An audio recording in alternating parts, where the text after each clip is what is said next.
Ok, bueno, vamos a comenzar. Y nos encontramos en el capítulo 6 de Juan, ¿verdad?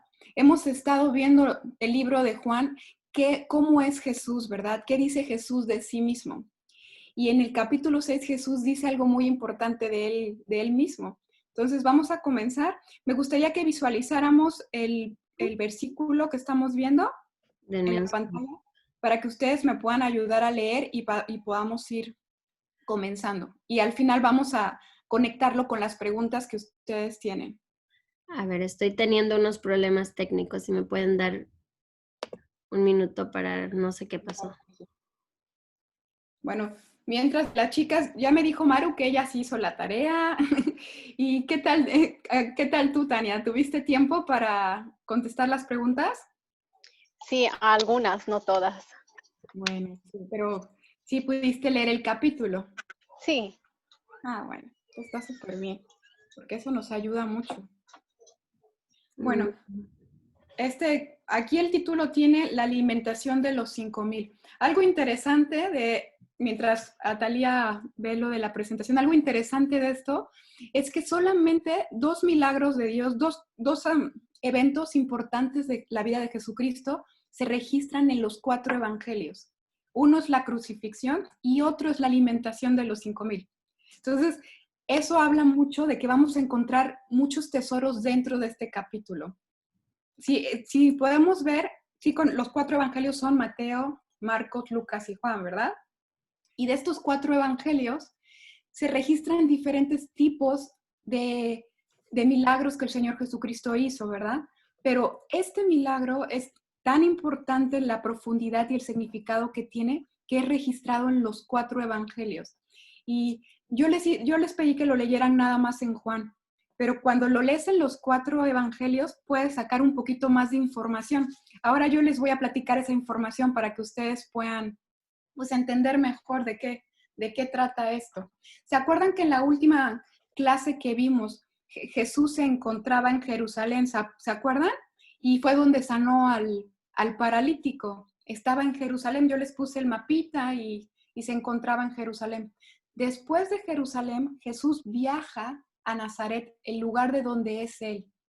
Y ahí él empieza a hacer muchos milagros.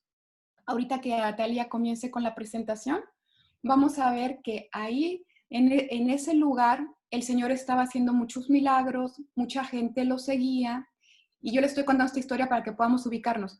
Pero pasó algo, sus discípulos se acercaron a él y le dijeron, Herodes, si se acuerdan de Herodes o alguna vez vieron alguna película de Jesús, Herodes era uno de los emperadores y Herodes había mandado a matar a Juan el Bautista, el primo de Jesús. Entonces los discípulos llegan y le dicen, Herodes cree que tú eres Juan el Bautista, que resucitó, o que el fantasma de Juan el Bautista, pero está muy emocionado, que quiere conocerte, quiere ver pues qué es de tu vida, pero realmente lo que Herodes quería hacer era matarlo, ¿verdad? Entonces Jesús decide irse de Nazaret con sus discípulos a un lugar desierto. Dice, vámonos en esta barca y vamos a un lugar desierto. Pero la gente lo empieza a seguir porque ya había hecho muchos milagros en Nazaret y lo va siguiendo. Y este lugar se llama Betsaida. Y este es el lugar donde se hace el milagro de la alimentación de los 5,000. Entonces, así conociendo un poquito de la historia, ya sabemos dónde nos encontramos. Ahora sí ya tenemos la presentación. No sé si Atalia la puede, ajá, nos vamos si quieres, Atalia, a la primera, el mapita para ubicarnos dónde estamos, lo que les estoy platicando ahorita.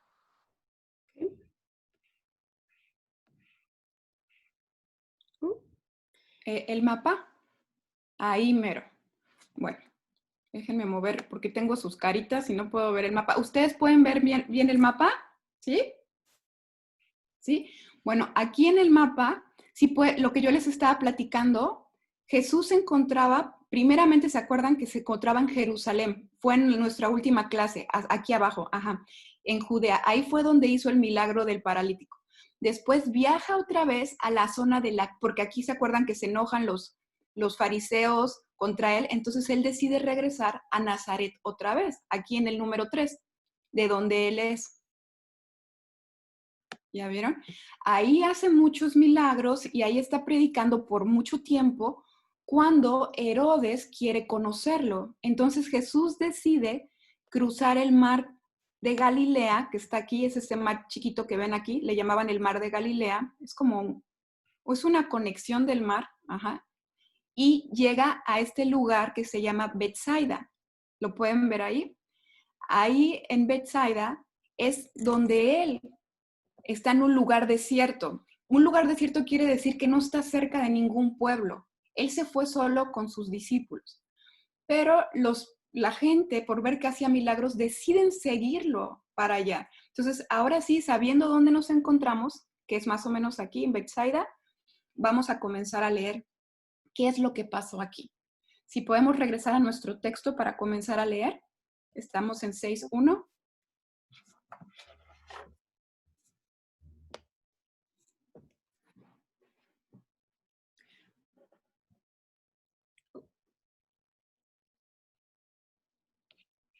Uh-huh.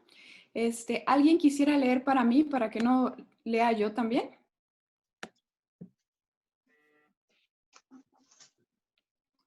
Después de esto, Jesús fue al otro lado del mar de Galilea, el de Tiberias. Uh-huh. Entonces subió Jesús a un monte y se sentó ahí con sus discípulos. Y estaba cerca de Pascua, la fiesta de los judíos. Cuando alzó Jesús sus ojos y vio que había venido a él gran multitud, dijo a Felipe: ¿de dónde compraremos pan para que coman estos? Perfecto, hasta ahí, Maru, muchas gracias. Bueno, Sí. entonces, aquí el libro de Juan nos dice que Jesús se encuentra ahí en Betsaida, ¿verdad? Y la gente está ahí. Aquí Juan no es muy detallista, él va más a la teología, pero si tú te vas a este texto en los otros libros, aquí nos dice que Jesús estaba sanando a la gente, dice que Jesús tuvo misericordia de la gente y dice porque eran como ovejas que no tienen pastor. Eso lo dice en Marcos y me llama mucho la atención porque Marcos dice esto. Dice que las personas, imagínate esa multitud siguiéndole, así todos agitados, muchos de ellos enfermos, y Marcos los describe como ovejas sin pastor. ¿Y sabes qué es lo curioso de esto? Que Jesús es descrito como el pastor, ¿verdad? Como el buen pastor. Aquí en nuestra presentación yo puse 2 de los textos claves acerca de esto. Si nos podemos ir para adelante para ver los textos. Los textos acerca de que Jesús es el buen pastor.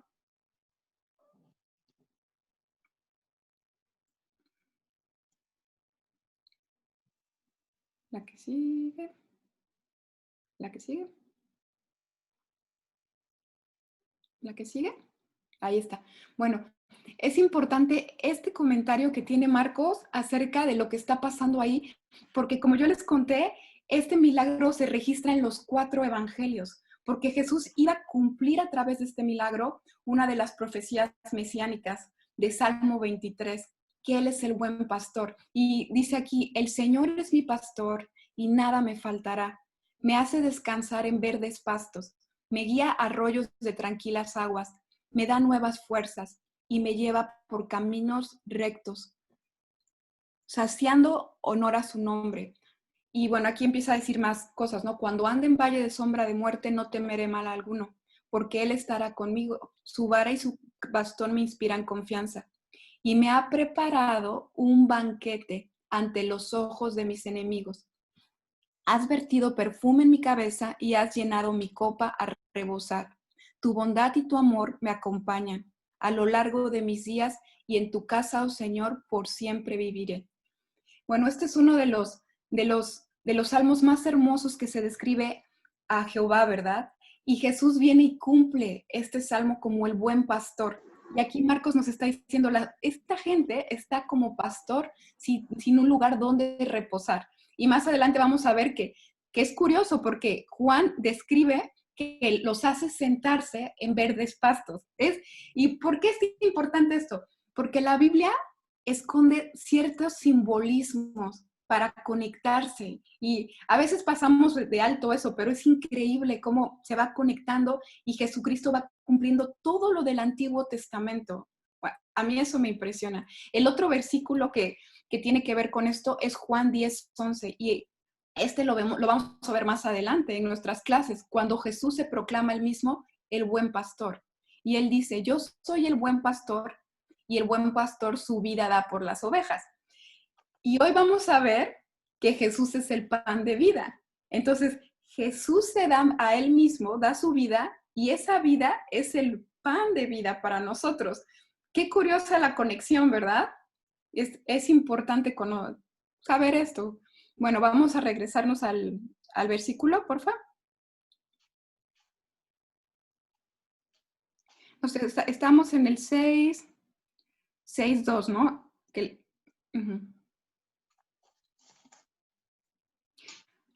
Bueno, leímos que se acercaba la Pascua. ¿Por qué es importante saber esto? La Pascua es una de las fiestas más importantes de los judíos y era ahí porque fue cuando ellos salieron de Egipto. Y también los judíos tenían una fiesta en la que ellos utilizaban panes sin levadura en la Pascua. Esos panes eran unos panes planos que no tenían levadura y esto tenía un simbolismo especial. La levadura representaba el pecado, la salida de Egipto. Un pan sin levadura es un pan libre de pecado, un pan consagrado. Y curiosamente, también esos panes se encontraban en el templo para representar la consagración. Y es lo más increíble es que ahora, aquí, en este milagro, Dios va a cumplir que Él es el pan de vida. Es increíble las conexiones que vamos viendo. Por eso era importante. ¿Por qué Jesús decide hacer este milagro en la Pascua?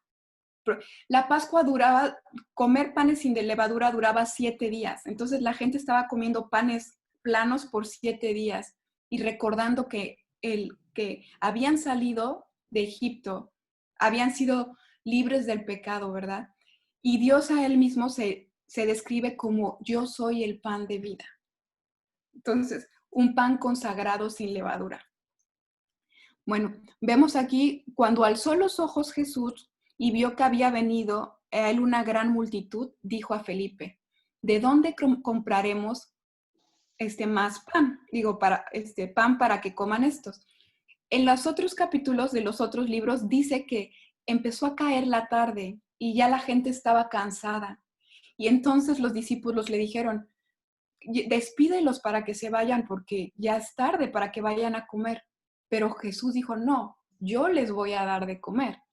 Y eso es curioso porque Jesús también estaba pendiente de las necesidades físicas de ellos. Los estaba sanando, los estaba enseñando, pero también le preocupaba darles de comer, ¿verdad? Y vamos a ver más adelante qué es la siguiente slide para ver el 6.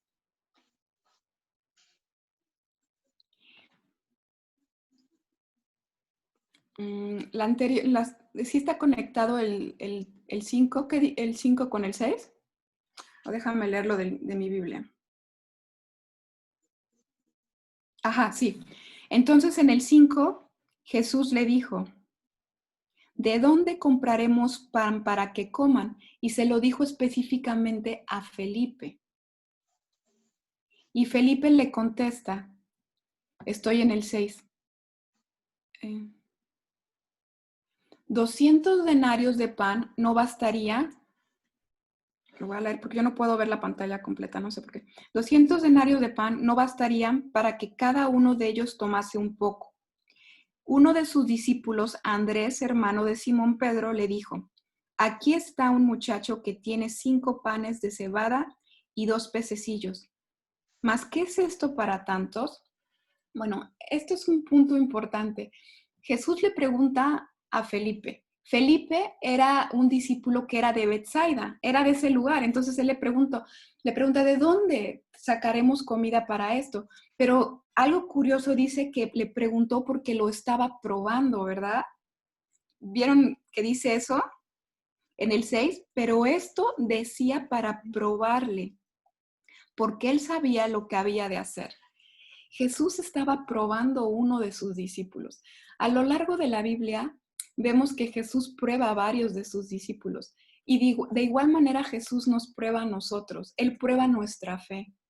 Imagínate que Felipe ya había visto todos los milagros de Jesús. Había estado con él todo el tiempo que Jesús había sanado gente. Pero Felipe le pudo haber dicho, Jesús, si tú puedes hacer estos milagros, Señor, tú vas a proveer. Pero Felipe no le contestó así. Felipe era un discípulo muy realista. Yo creo que muchas personas somos así realistas, ¿no? Tengo una slide para esto. Si quieren, ¿la quieres mover para el slide? Y le dijo, 200 denarios de pan no bastarían. La siguiente. La siguiente, porfa. La siguiente. Ahí está. No estabas bien la anterior. Perdón, Cari, es que estoy usando un PDF porque no me salió la presentación, pero ahí vamos. Aquí Okay. está. Ajá. Bueno, entonces, Felipe, yo les puse aquí los dos ejemplos de los dos discípulos que está describiendo aquí. Primero tenemos a Felipe y después tenemos a Andrés. Entonces Felipe le dice, ¿verdad? Ni aunque tengamos 200 denarios, podríamos darles de comer a todas estas personas. Les compraríamos un pequeñito pedazo de pan. ¿Cuánto eran 200 denarios? El salario de un jornalero era 1 denario por día. Entonces estaba hablando de 200 días de trabajo. Estamos hablando más o menos 6 meses, entre 6 a 7 meses de trabajo. Entonces, porque era una multitud enorme. Aquí nos dicen que la multitud eran 5,000 hombres sin contar mujeres y niños. Hagamos un cálculo. Si había un hombre, una mujer y un niño, estamos hablando que había 15,000 más o menos personas, ¿verdad? Porque en la cultura judía nada más se contaban a los hombres, pero había niños y mujeres ahí. Entonces, imagínate, Felipe dijo, ni aunque trabajemos 6 meses podemos comprarles un pedazo de pan. Él fue muy realista, él estaba viendo su situación, ¿no? Dijo, no, pero Andrés piensa de una manera diferente. Andrés ve lo que hay ahí y que dice, Señor, pues esto es lo que hay. Y entonces Andrés como que da un salto de fe, pero mira, se regresa porque ve lo que dice en el 8. Dice, lo voy a leer yo, uno de sus discípulos, Andrés, hermano de Simón Pedro, le dijo, aquí está este muchacho que tiene 5 panes de cebada y 2 pececillos. Imagínate, dijo, bueno, esto es lo que hay. Y como había fe en su corazón de llevárselo a Jesús. Pero después Andrés regresa y dice, ¿pero qué son 5 panes y 2 peces? Es como, tengo esto, pero ¿qué es esto? No representa nada, ¿verdad? Y a veces nuestra fe es como la fe de uno o de la otra persona aquí. A veces pensamos que no tenemos nada para dar, ¿verdad? No hay nada que nosotros podamos hacer. Y somos muy realistas como Felipe. Decimos, ni aunque tuviera esto lo lograría, ni aunque pasara esto podría yo servir a Dios. Pero Andrés dice, esto es lo que tengo. Y lo trae delante de Dios. Eran los panecillos que tenía ahí un muchacho, ¿verdad? Un muchacho tenía 5 panecillos y 2 peces. Entonces, yo sé que muchas veces yo he sido como Felipe y algunas veces tal vez como Andrés, pero imagínate cómo Dios, aún con lo mínimo que nosotros le traigamos, Él hace cosas increíbles. No importa el tamaño de las cosas que nosotros traigamos, en las manos del maestro, se multiplica y es un milagro. Entonces, eso es algo interesante, de verdad, de esta parte. ¿Podemos seguir leyendo? ¿Alguien que me pueda leer el 9 y el 10?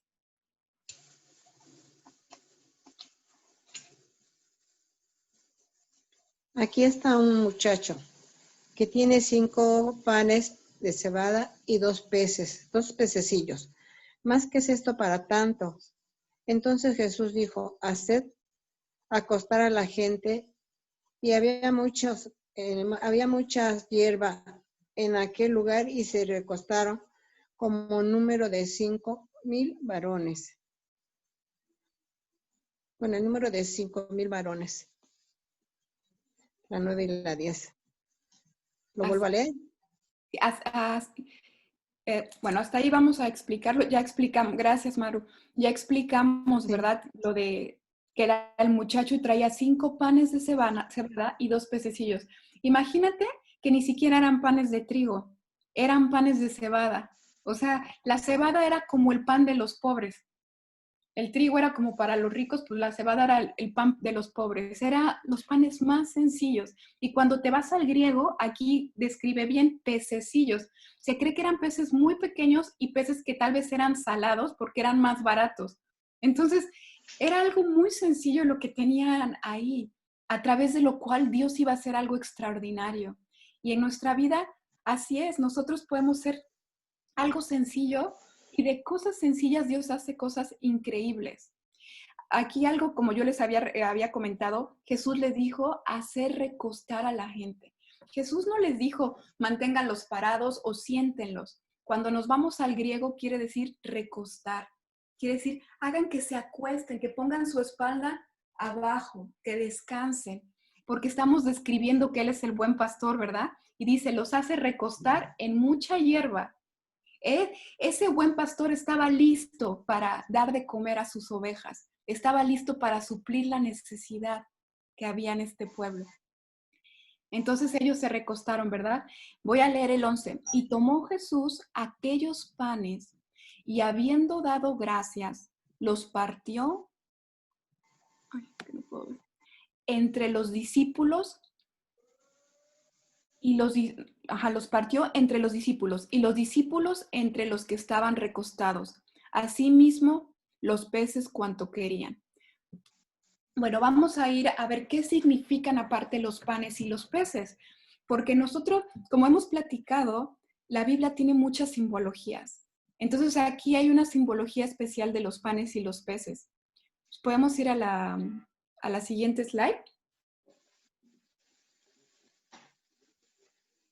Tenemos aquí, a mí me encantó esta foto porque esta foto sí es muy realista de cómo eran los panes de ellos. Estos son los panes así planos, que no tienen levadura, y estos son unos pececillos salados. Bueno, los panes, como habíamos platicado, representa a Jesús. Como les había yo explicado en el inicio, pan en la Biblia representa consagración. Desde el principio Dios utiliza los panes con el propósito de explicar la consagración, la alimentación del pueblo, cuando Él les da de comer el maná. También Jesús, como les había explicado, dice, no solo de pan vivirá el hombre, sino de toda palabra que sale de la boca de Dios. Y algo increíble de esto es que Jesús dice que Él es la palabra viva hecha carne y también es el pan de vida. Entonces, ¿qué significa? Como la palabra, si yo como la palabra, es como si estoy comiendo el pan de vida que es Cristo. Ya vieron, esa es la conexión que hay. Ahora, los peces simbólicamente en la Biblia representan al creyente. Si yo lo puse en un texto, en la siguiente slide. Aquí, no se ve. No sé por qué no se ve. Está detrás del pez.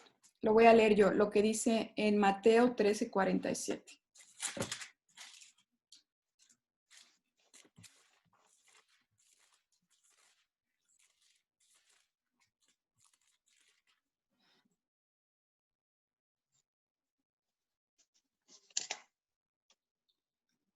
Aquí mira cómo es descrito el hombre. Dice, asimismo, el reino de los cielos es semejante a una red que echada en el mar recoge de toda clase de peces, y una vez llena la sacan a la orilla, y sentados recogen lo bueno en cestas y lo malo echan fuera.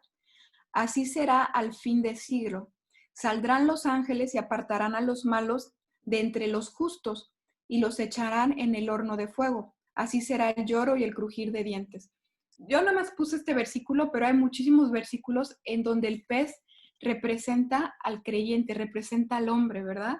Entonces, la simbología de esto es importante. Dios tenía una canasta con el pan de vida y los creyentes que representan la iglesia. Y esto justamente en el número de 7, que es el número que en la Biblia representa la perfección. Vamos a leer lo que sigue.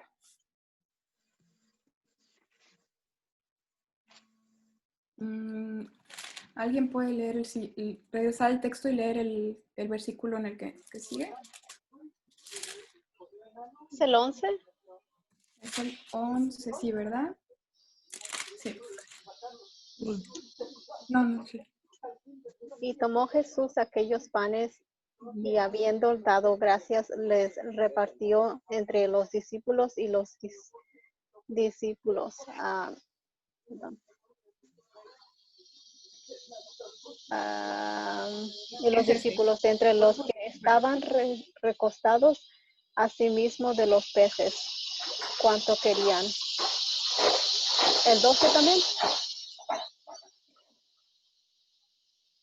Y cuando se hubieron saciado, dijo a sus discípulos, recoged los pedazos que sobraron para que no se pierda nada. Muy bien, muchísimas gracias. Perdón que es que se me olvidó el pan, que era lo que lo iba a explicar. Bueno, yo encontré este pan que no es plano, pero es un pan, porque aquí viene la primera pregunta. ¿Cómo Jesús hizo el milagro de los panes y los peces? ¿Y qué contestaron ustedes? ¿Quién me puede decir qué contestaron ustedes? Yo puse que Jesús dio gracias a Dios y multiplicó los panes y los pescados. Muy bien. ¿Alguien más?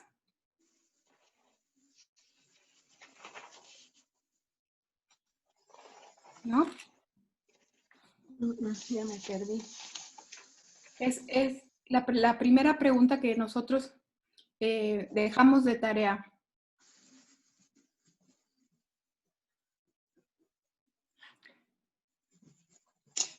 Bueno, si no, ahorita lo que seguimos buscando, lo que contestó Tania dice, y dio gracias. Estoy buscando el texto. Ajá, aquí está.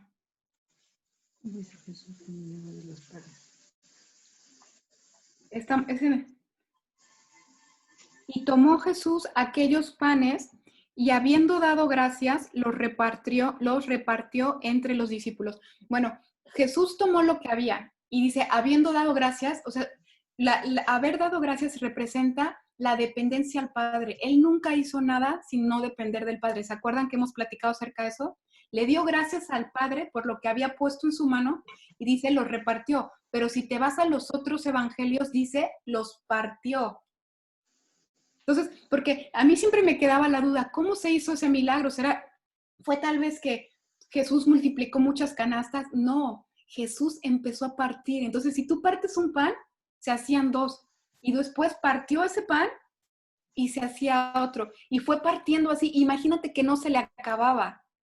Qué increíble. Él lo fue poniendo. Entonces, era partiendo los panes. ¿Y sabes por qué eso también es importante simbólicamente?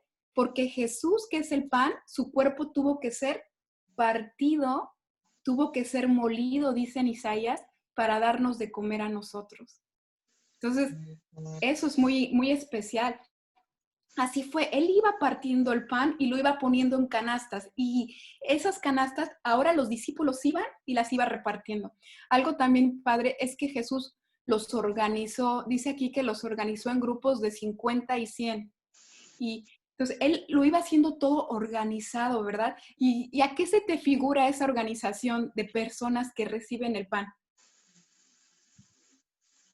La iglesia. Grupos de 100 y de 50 personas reunidas que reciben el pan de vida. ¿Por quién? Por un apóstol. El pan de vida es Jesús. Entonces, todo es increíble la conexión simbólica de todo lo que tiene este pasaje, ¿verdad? Y cómo representa, este es el cuerpo partido, ¿verdad? Entonces, y así fue como se fue multiplicando. Imagínate tú algo increíble. Y eso es así como varios de los milagros de la Biblia son así.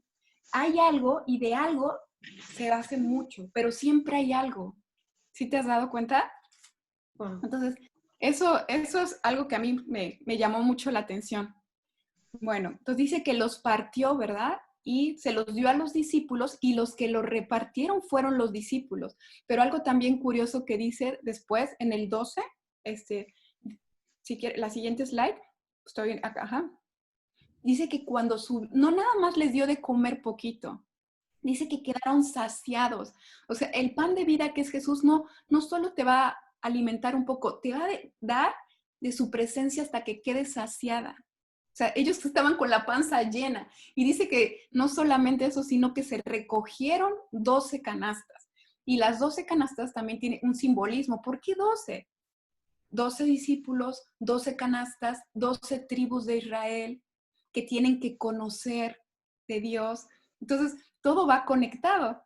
Y dice, para que nada se pierda, para que nada de lo que Dios vino a hacer se perdiera. Qué increíble, ¿verdad? Entonces recogieron 12 cestas y también es increíble porque no había manera de decir que no había pasado un milagro ahí. O sea, si luego hay gente, los filósofos quieren decir, no, tal vez todo fue un engaño visual. Si hubiera sido un engaño visual, no te quedan 12 canastas, ¿verdad? No te quedan 12 canastas que la gente las vio las canastas y mucha gente se llevó de lo que había ahí, de lo que sobró. Aquellos hombres entonces, viendo la señal que Jesús, estoy en el 14, perdón. Aquellos hombres entonces, viendo la señal que Jesús había hecho, dijeron, este verdaderamente es el profeta que había de venir al mundo. En ese momento, los hombres al ver esto creen, ¿verdad? Creen que Él es el profeta que había de venir al mundo. Pero, ¿qué dice el 15? Pero entendiendo Jesús que iban a venir para apoderarse de Él y hacerle rey, volvió a retirarse al monte solo. Los hombres creyeron que era el profeta que había de venir y dijeron, es momento que lo hagamos rey, pero ¿por qué crees que lo querían hacer rey ellos? Porque los había alimentado. Entonces, el ser humano es así, ¿no? De una persona que sacia y que dice, ay, Él lo vamos a hacer, Él nos puede alimentar, Él puede darnos de comer, ¿verdad? Pero Jesús entendía esto, porque Jesús no venía a ser el rey de este mundo. Dice la palabra que Él no es el rey de este mundo, que hay otro rey de este mundo, ¿verdad? Él sabía que lo iban a tratar de hacer rey. Y que imagínate qué sentido iba a tener que Jesús fuera rey. Si para poder cumplir la voluntad del Padre, Él tenía que morir por nosotros. Él tenía que cumplir el sacrificio, ¿verdad? Para poder restaurar nuestra relación con el Padre. Y si Él fuera rey, en ese momento para las personas, eso no se iba a cumplir. Por eso ahí se contesta la otra pregunta. ¿Se acuerdan que esa es nuestra segunda pregunta, no? Sí. ¿Por qué Jesús no quiso que lo hicieran rey? ¿Alguna de ustedes quiere decir lo que puso? Porque nada más ahora sí que lo querían ahora sí que para que les diera de comer y alimentarlo, más no para creer la fe de él que él tenía, ¿no? Que había demostrado. Así es, Maru.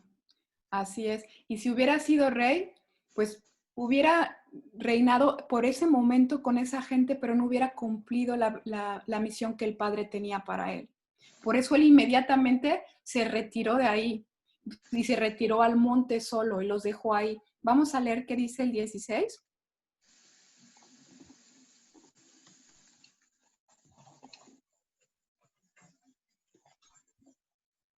¿Alguien que quiere leer?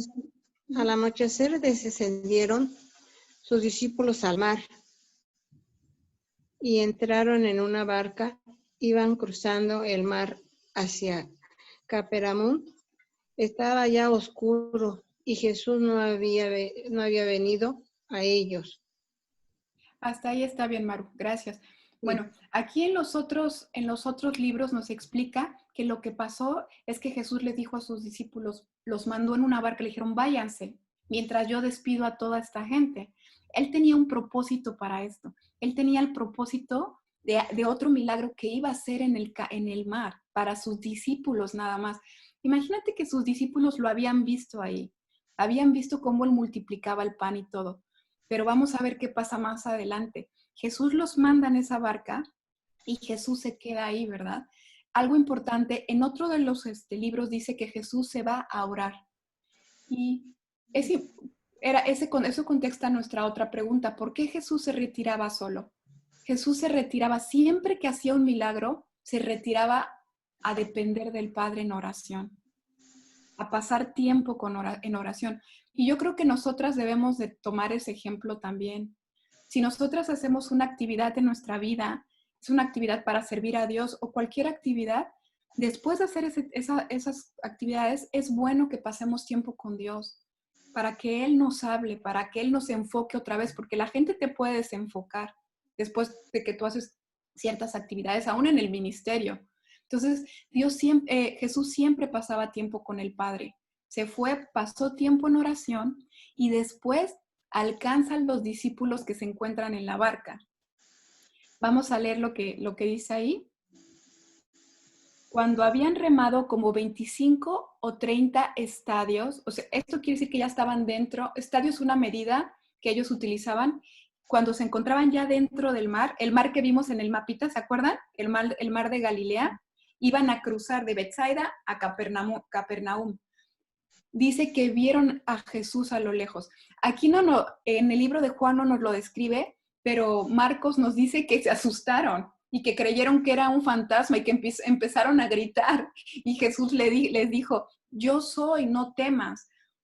Juan no nos dice, pero otro libro nos dice que Pedro le dijo, si tú eres, llámame para que yo camine en el agua contigo. Imagínate, ahí ahora Jesús estaba mostrando su poder completamente solamente a ellos. Le dice, Pedro, ven. Y Pedro comienza a caminar en el agua, pero dice que Pedro de pronto se fijó en la tormenta y se empezó a hundir. Y le dice Jesús, hombre de poca fe, ¿por qué dudaste? Y eso me llama mucho la atención porque qué importante es para nosotros no dudar, ¿verdad? O sea, vemos que el dudar está ligado con una acción. Pedro dudó y se hundió. Lo sobrenatural dejó de pasar. ¿Sí te diste cuenta? Entonces, eso es increíble lo que estaba pasando ahí y cómo Jesús estaba mostrando a ellos. Vamos a seguir leyendo.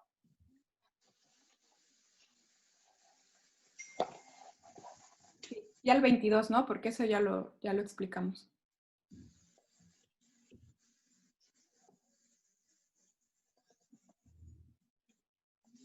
El día siguiente, la gente que estaba al otro lado del mar vio que no había habido allí más que una sola barca y que Jesús no había entrado en ella con sus discípulos, sino que estos se habían ido solos. Pero otras barcas habían arribado de Tiberia junto al lugar donde habían comido el pan después de haber dado gracias al Señor. Cuando vio, pues la gente que Jesús no estaba allí, ni sus discípulos, los entraron en la barca y fueron a Capernaum buscando a Jesús. ¿Le sigo leyendo? Gracias, Maru. ¿Podemos checar el mapita para que veamos dónde estaban y el mismo mapita que tenemos para que nos ubiquemos?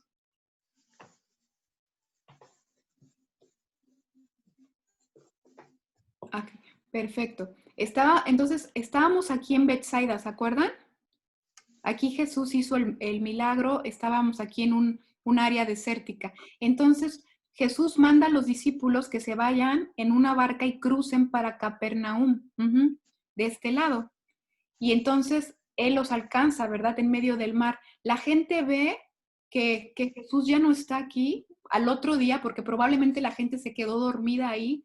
Mucha gente se quedó dormida en el pasto, porque acuérdense que era un lugar desierto, y dice que llegaron otros barcos, y entonces la gente al otro día dijeron, ¿qué pasó?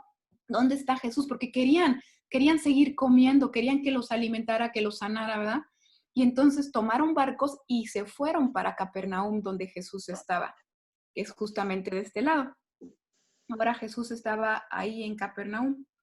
Y voy a leer lo que dijo. Dice.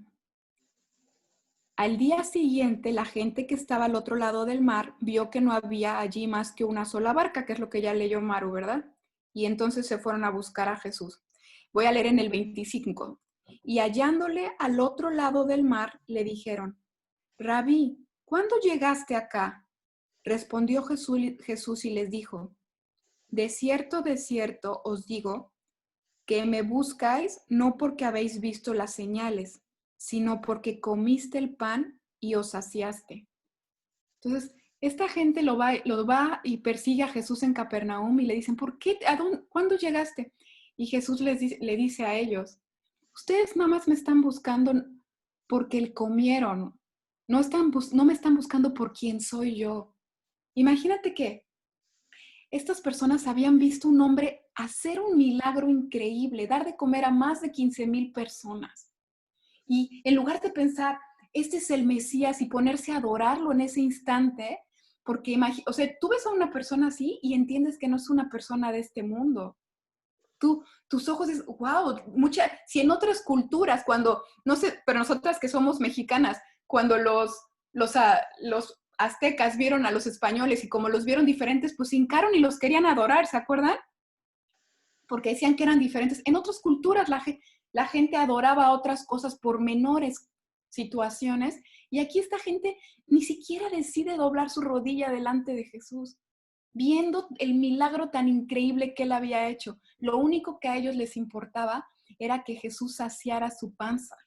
Y eso es increíble. Yo no puedo imaginar eso. Solamente querían comer. Lo perseguían por comer.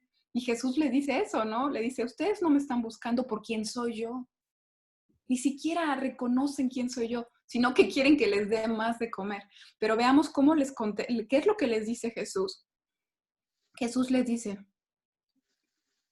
trabajar no para la comida que se muere, que perece, sino por la comida que a vida eterna permanece, la cual el Hijo del Hombre os dará, porque a este señaló Dios el Padre. El Hijo del Hombre se está refiriendo a él, ¿verdad? Y entonces esta gente dice, ¿cómo tenemos que trabajar? Porque qué curioso que le dice, trabajen para lo que es eterno, no para lo que perece. O sea, no pongan sus fuerzas en algo que se va a ir, en que sean alimentados hoy, sino en lo eterno. Y ahora ellos dicen, ¿cómo vamos a hacer esto? ¿Cómo hacemos esto? Y ellos por eso le preguntan esto, ¿qué debemos hacer para poner en práctica las obras de Dios? ¿Cómo tenemos que trabajar para esa comida, Jesús? Y mira cómo Jesús le responde, es algo que ellos no podían entender, porque en la religión judía, pues se esperaba que hicieras buenas obras para recibir, ¿verdad? Entonces, por eso ellos están pensando, ¿qué tenemos que hacer para recibir, para trabajar, para recibir el reino eterno? Y Jesús le dice, la clave, les dice, esta es la obra de Dios, que creáis en el que Él ha enviado. Ahí le está diciendo, no tienes que trabajar, solo tienes que creer. El trabajo que Jesús les está llamando a hacer es creer. Crean al que Dios le ha enviado, crean en mí. Eso es lo único que tienen que hacer, creer en mí. Entonces, y con eso reciben vida eterna, es suficiente con eso. Y mira cómo les contesta aquí los discípulos, o sea, me llama mucho los discípulos, todavía que Jesús les está revelando estos secretos tan importantes, no los discípulos, la gente le dicen, pues, ¿qué señal vas a hacer para que creamos en ti? Acababan de ver la alimentación de los 5,000, habían sido alimentados, muchos de ellos habían sido sanados y querían todavía más señales. ¿Eso no es increíble? Y le dicen esta gente, nuestros padres comieron el maná del cielo. Están ahí recordándole, ¿verdad? Porque quieren que otra vez los alimente. No les importa lo que Jesús le dijo. Ellos quieren, que haga otro milagro, que nos dé de comer otra vez. Y les dice, nuestros padres comieron el maná. ¿Se acuerdan qué es el maná? El maná era una sustancia como un algodón que Jehová les había dado de comer al pueblo de Israel cuando se encontraron en el desierto. Entonces los judíos dicen, ellos comieron ese maná, ¿qué nos vas a hacer a dar tú para que creamos en ti? Y Jesús les responde, estoy en el 32, de cierto os digo, no os dio Moisés el pan del cielo, mas mi Padre os da el verdadero pan del cielo. Porque el pan de Dios es aquel que descendió del cielo y da vida al mundo. Jesús está diciéndoles a él mismo, no fue Moisés el que les dio el pan que desciende del cielo. Es el Padre que les está dando ese pan. Soy yo ese pan. Soy yo ese pan. y ese pan va a dar vida al mundo. Y las personas le contestan, danos siempre ese pan. Y aquí Jesús hace la afirmación completa, ¿verdad? Yo soy el pan de vida. El que a mí viene nunca tendrá hambre, y el que en mí cree no tendrá sed jamás. Ahora, ¿qué es creer en Dios? Si Jesús está diciendo que es el pan de vida, imagínate que este es el pan de vida. ¿Qué es creer para ti? Yo puedo ver el pan aquí y decir, oh, este es el pan, está bien, pero creer en el pan de vida, tienes que comerlo, tienes como comerlo. Cuando tú comes el pan de vida te alimenta. Si tú no lo comes, el pan de vida puede estar ahí. Entonces, el creer en Dios es internalizar a Dios en nosotros, es creer en Jesús, como habíamos visto en la clase pasada, con hechos. Es porque la fe no es solamente lo que yo digo que creo, sino cómo actúo en lo que creo. Eso es la fe, eso es comer el pan de vida. Es decir, sí creo, Señor, que tú me vas a que tú eres Dios, que tú eres Rey, y creo que tú moriste por mí, que tú me vas a dar vida eterna. Y creo todo lo que tú dices, estoy comiendo el pan, estoy internalizando. ¿Y sabes qué es lo increíble? Que ese pan entra y ese pan se vuelve parte de ti. El pan, si nosotros sabemos que el pan dentro de nuestro estómago se deshace, ¿verdad? Y sus nutrientes nos alimentan. Entonces, cuando comemos a Dios, eso significa comer a Jesús. Comer el pan significa entender el sacrificio de Dios, internalizarlo, creerlo y actuar en favor de eso. No solamente verlo así, sino si tú tienes el pan afuera todo el tiempo, no te va a alimentar. Tienes que internalizar el creer en Jesús. Entonces, eso es algo muy importante. Él está diciendo aquí, todo que yo soy el pan de vida y el que a mí viene no tendrá hambre y el que en mí cree no tendrá sed jamás. Bueno, ahorita del 36 al 40 vamos a entrar a unos versículos teológicos para poder entender situaciones importantes del Evangelio. Si alguien los quisiera leer o quieren que yo los lea y los vamos explicando. ¿Cuáles versos son, Cari? Vamos a leer del 36 al 40. Ok, yo los leo. Uh-huh. Dice, mas os he dicho que aunque me habéis visto, no creáis. Todo lo que el Padre me da vendrá a mí, y al que en mí viene no le echo fuera, porque he descendido del cielo, no para hacer mi voluntad, sino la voluntad del que me envió. Ninguno puede venir a mí si el Padre que me envió no le trajere, y yo le resucitaré en el día postrero. Está escrito está en los profetas, y serán todos enseñados por Dios. Así que todo aquel que oyó al Padre y aprendió de él, viene a mí. Perfecto. Bueno, lo primero que podemos ver aquí en el 37, un punto clave dice, todo lo que el Padre me da, vendrá a mí. Y el que a mí viene, no le echo fuera.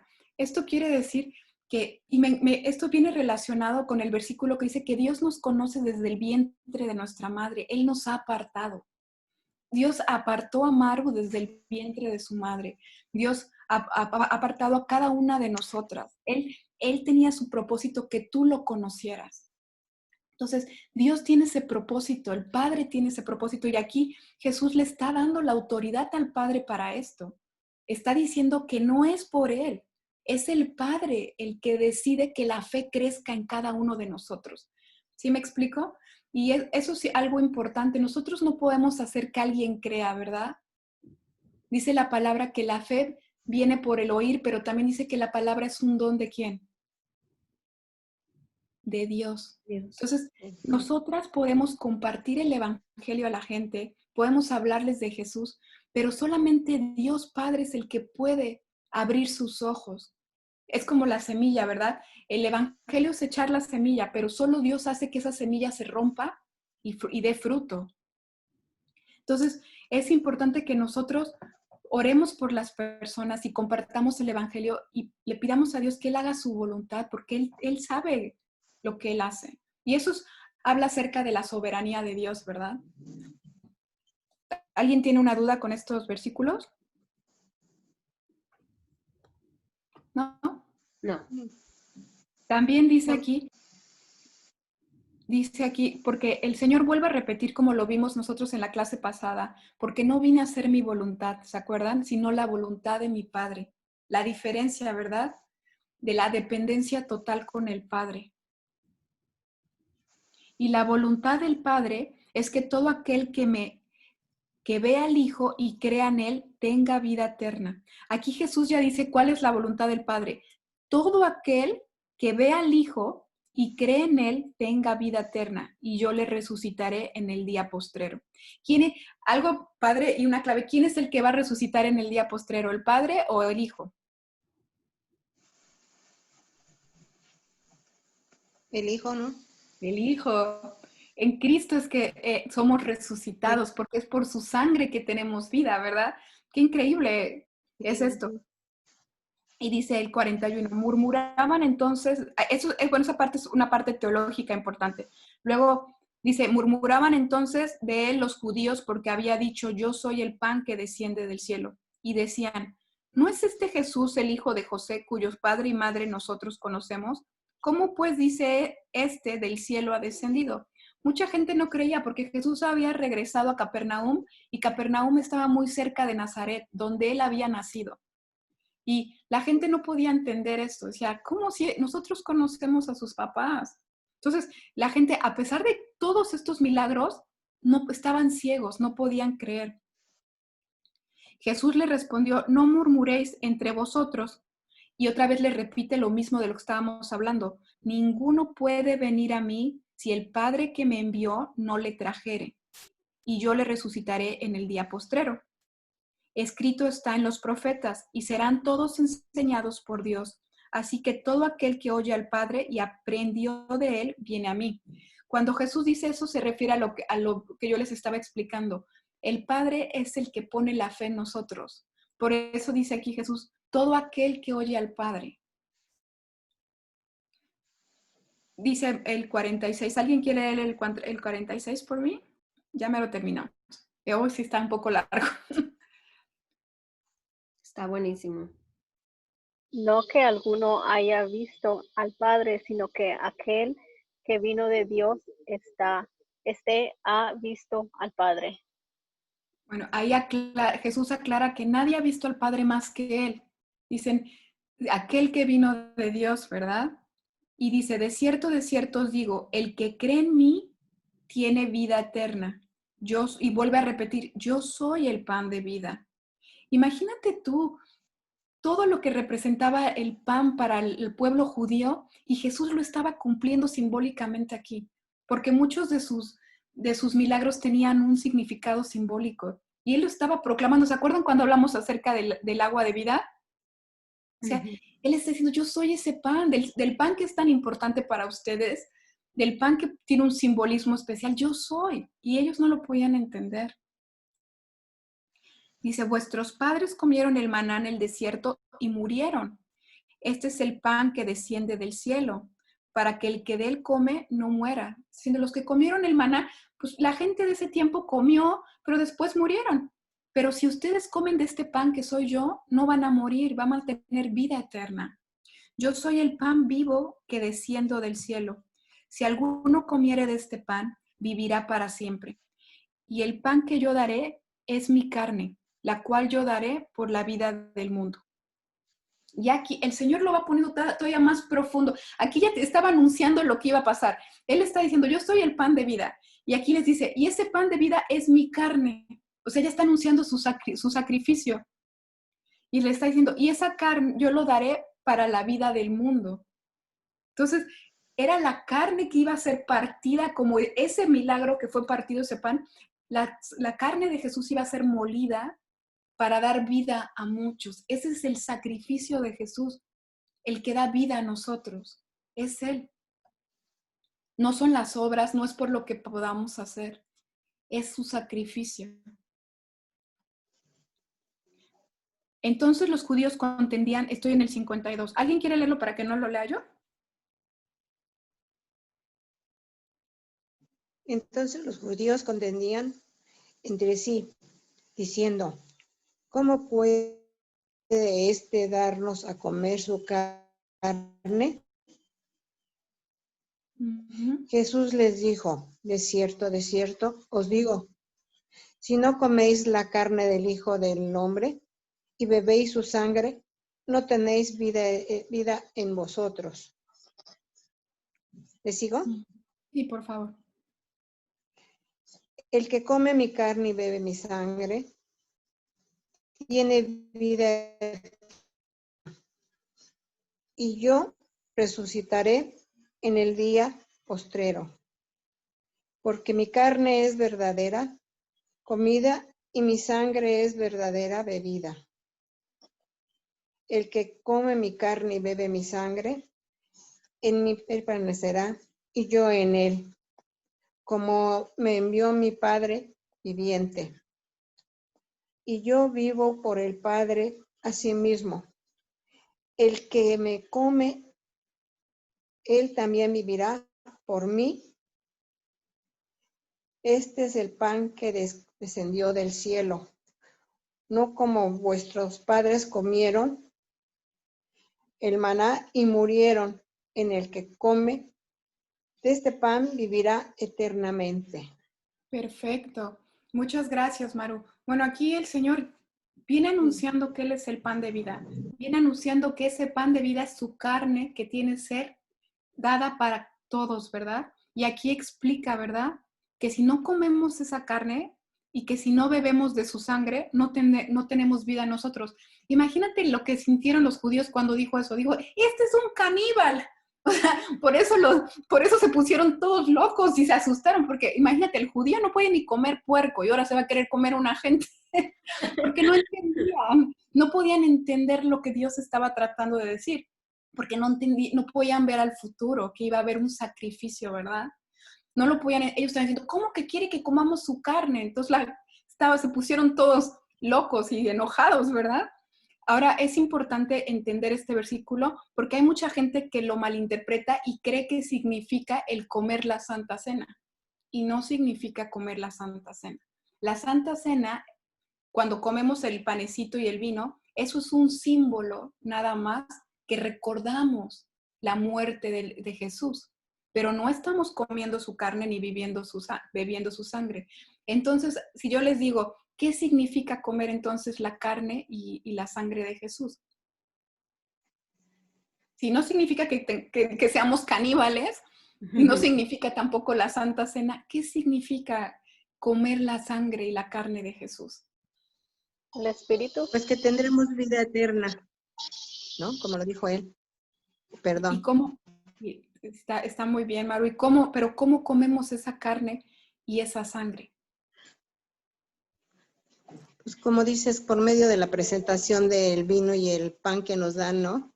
Para volverlo a revivir, ahora sí que como él quería que lo tuviéramos presente en cada pues cada principio de mes, no me acuerdo cada principio de cuándo nos dan el pan y el vino en la iglesia. ¿Sí? Eso es como más un símbolo, ¿verdad? Que es lo que estamos platicando. Sí. Pero Jesús no está hablando de ese simbolismo, Él está hablando qué es comer, o sea, qué es comer la carne y la sangre de Jesús. Es participar, ¿no? Con Él en esta fe, o sea, es decir, yo también voy a morir a mí misma porque quiero vivir por ti, es ese, pues, participar con Él en su vida y en su muerte para poder ser parte de Él, ¿no? No sé si eso tiene sentido. Sí, sí tienes que. Es una pregunta fuerte, ¿verdad? Porque es una pregunta muy profunda también y un poco confusa. Y esto tiene que ver con lo que yo les explicaba. El comer la sangre y la carne de Jesús es internalizar su sacrificio. Es aceptarlo. Cuando tú dices comer, es acepto que Jesús murió por mí. Y lo creo cada día, lo vivo ese sacrificio en mi vida, como está diciendo Atalia. Y también lo podemos recordar por la cena, como dice Maru, pero no creemos que cuando comemos ese panecito en la cena estamos comiendo a Jesús. Nosotros comemos de Jesús cuando aceptamos a Jesús, cuando aceptamos su sacrificio, aceptamos que Él es Dios y que Él es el que nos restauró con el Padre. También la sangre significa que su sangre fue rociada, cuando su sangre fue derramada, vamos más adelante, yo creo, después, a estudiar ese pasaje que habla acerca de cuando Jesús murió, dice la palabra que su sangre fue derramada y salió de su costilla agua, ¿verdad? Y sangre. Y en los judíos eso tenía un simbolismo. Cuando ellos sacrificaban un cordero, que era para el perdón de sus pecados, rociaban la sangre al pueblo. Era un simbolismo que decía que entonces eran justificados ese año, que ese año eran libres de pecado, porque ellos lo hacían cada año. Nosotros entender la sangre de Jesús significa que hemos sido rociados por esa sangre y hemos sido limpios por Él. Entonces, es algo importante porque no tiene nada que ver con comer algo físico, ¿verdad? Y bueno, eso es como Jesucristo, como el versículo termina. Este es el pan que descendió del cielo, no como vuestros padres comieron el maná y murieron. El que come este pan vivirá eternamente. Bueno, este capítulo fue muy, muy extenso y tiene muchos versículos que están profundos, ¿verdad? Yéndonos a las preguntas que tuvimos de tarea. Yo creo que al leerlo todo ahorita ya contestamos todas nuestras preguntas, ¿no? Ah, ahí está. Sí. ¿Cómo hizo Jesús el milagro de los panes y los peces?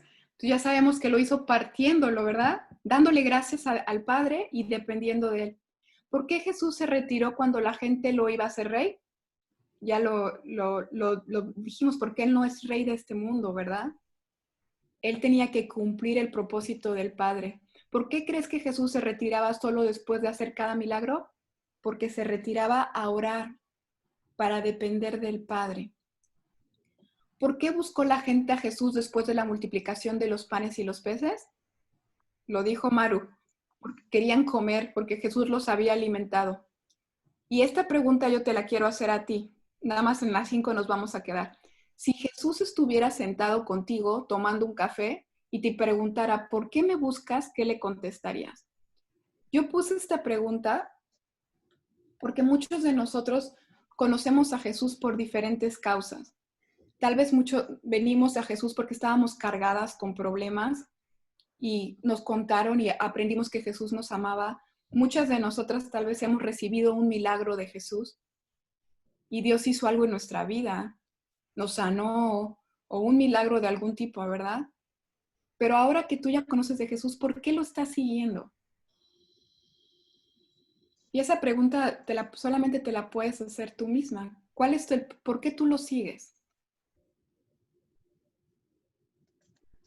Bueno, yo puse para cambiar mi forma de ser y tener mejor control de mi dominio y poder ser luz para mi familia, así como para